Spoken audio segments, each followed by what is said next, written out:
Hello, I'm Debbie Monterey of KMOX Radio, co-host of Total Information AM, and it's my pleasure to tell you a little bit more about the Walker Scottish Rite Clinic, which provides speech and language therapy to hundreds of children throughout our region each and every year, free of charge. Now, speech and language therapy is something near and dear to my heart because, like many of these children, I too was helped as a child through speech and language therapy.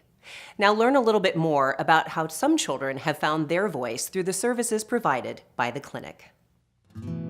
At the Walker Scottish Rite Clinic at Maryville University, we work with children that have speech and language delays.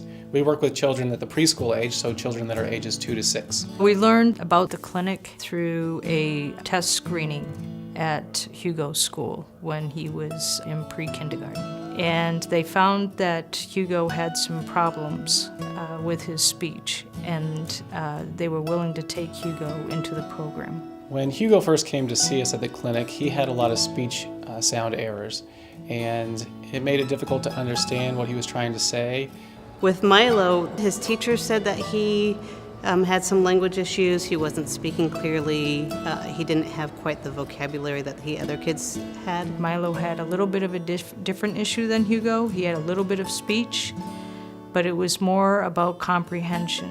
When they would play games that were in sequence, such as you need to use the red ball, then the blue ball, and then the yellow ball, Milo didn't understand what that meant, and his peers would get mad at him, and then he would go away in a corner and just be by himself because he didn't want to play with his peers. We started to look into his language abilities, and we found that he had a receptive language delay, which is when you have trouble understanding what others are saying to you.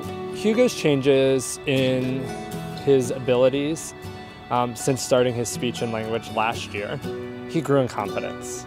He realized that he can do it. He may have to work a little harder, but he can achieve.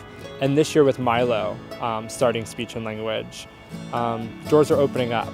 You know, he is following directions the first time now. It's really neat to see him grow and blossom. The clinic for us, I think, has been a lifesaver with our kids. If we didn't have the clinic, Hugo would still be struggling a little. He had self-confidence issues. He has really grown in that area. The clinic for Milo has also been huge with communication and him not being so frustrated, not only just with Hugo or peers, with us. Everybody here has been extremely friendly. Jacob has helped us tremendously. It has been a huge thing for our family, and I recommend Scottish Rite to anybody to at least have their child tested. It's kids and families like these that remind us what a powerful gift speech and language therapy provides. By supporting the work of the clinic, you can continue to give this gift, one voice at a time.